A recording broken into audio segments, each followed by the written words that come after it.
Perselisihan sengketa lahan antara masyarakat tiga kampung di Kecamatan Anak Tuha, Lampung Tengah kembali memanas. Perselisihan pun berujung pembakaran mes karyawan dan sejumlah fasilitas perusahaan. Hangus!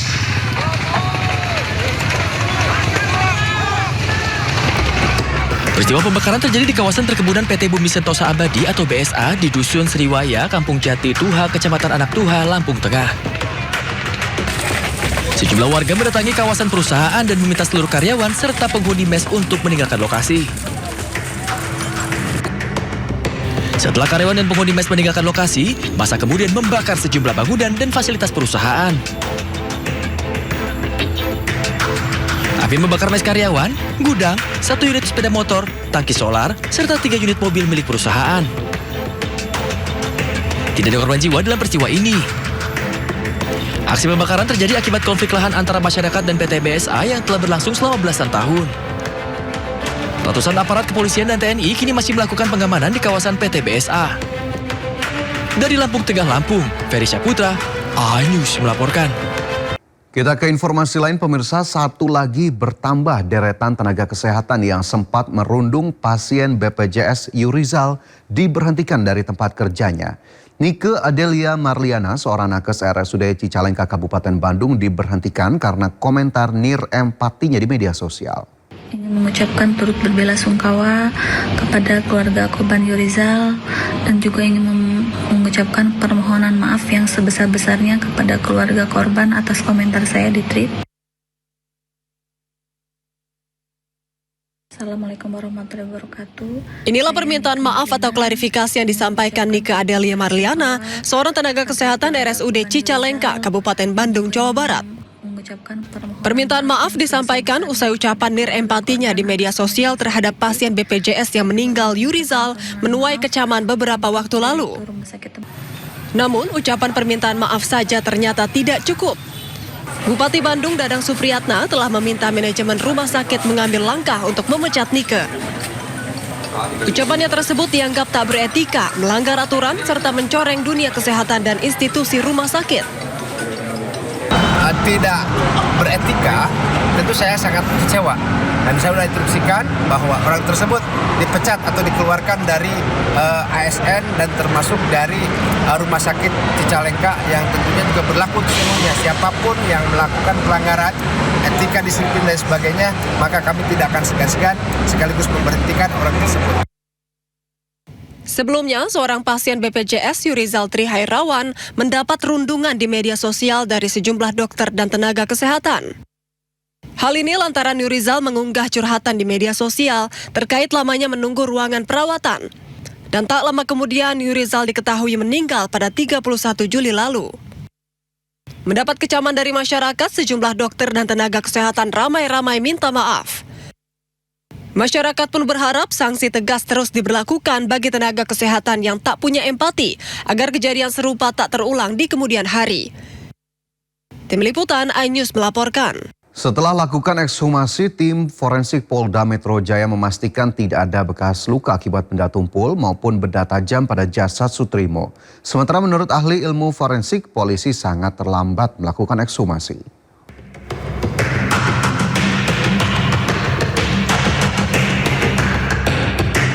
Setelah 20 hari dimakamkan, penyidik Polda Metro Jaya akhirnya membongkar makam Sutrimo. Ekshumasi dilakukan untuk mencari tahu penyebab kematian Sutrimo yang dinilai tidak wajar. Guru Besar Ilmu Forensik Profesor Dr. Herkutanto menilai ekshumasi yang dilakukan sangat terlambat. Pasalnya setelah 20 hari dimakamkan, jaringan pada jasad korban telah mengalami kerusakan. Herkutanto menilai kecil kemungkinan polisi akan menemukan penyebab kematian Sutrimo. Dengan sudah 20 hari dimakamkan, tantangannya akan semakin besar. Jaringan-jaringan lunak itu biasanya akan sudah rusak dan hancur. Kalau jaringan-jaringan yang keras itu masih bisa. Dengan demikian, kita hanya mengandalkan pada sejauh mana kondisi lingkungan tadi itu akan merusak kondisi jasad dari Sutrimo yang bersangkutan tadi. Jadi makin lama peluangnya semakin kecil.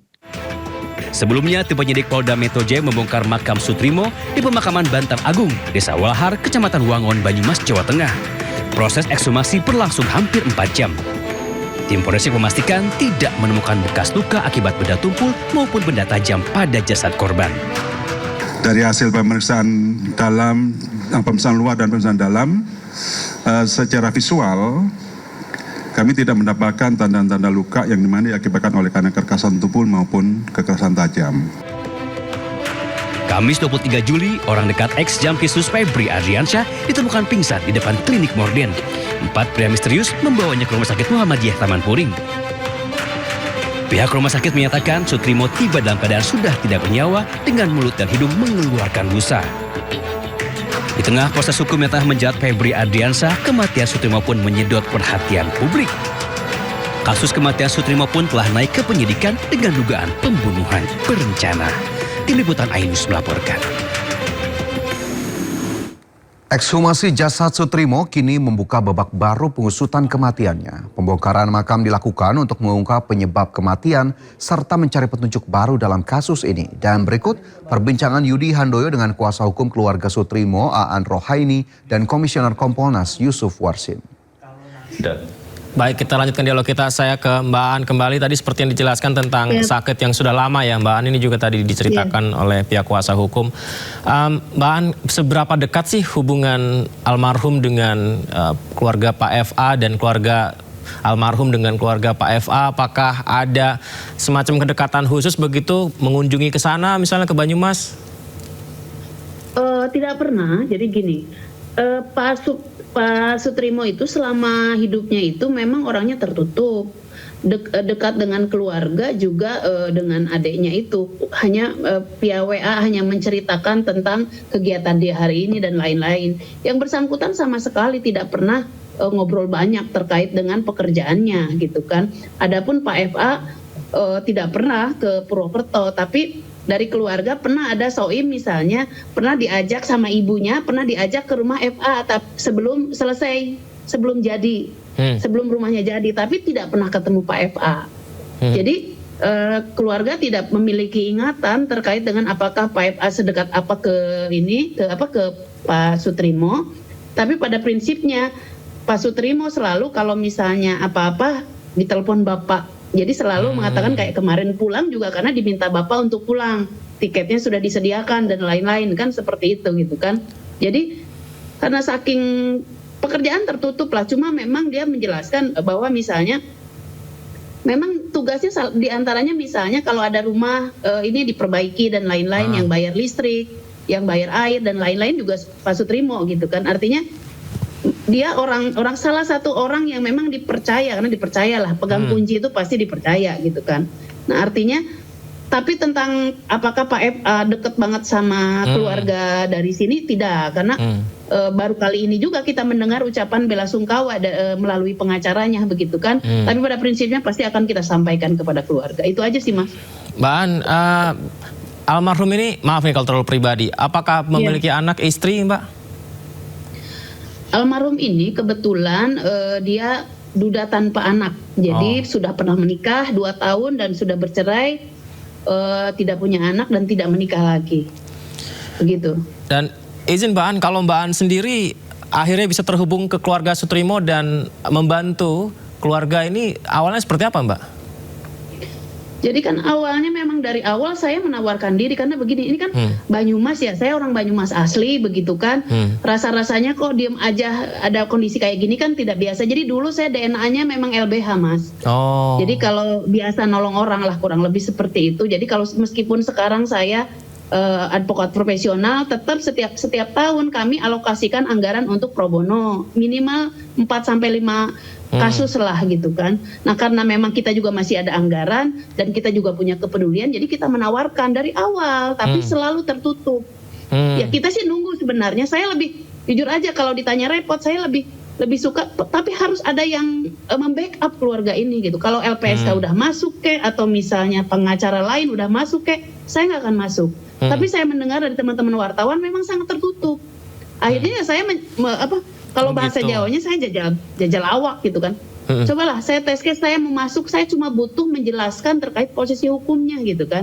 Jangan-jangan ini orang tertutup itu karena sebenarnya tidak tahu apa yang sedang dihadapi. Padahal saja begitu. Almarhum ini masuk dalam list saksi yang akan diperiksa nggak sih di kasus ex Jampitsus? Ya kita nggak ingin menghubung-hubungkan ya. Maksudnya kalau kita tidak tahu dan kita tidak mau dikait-kaitkan dengan perkara itu.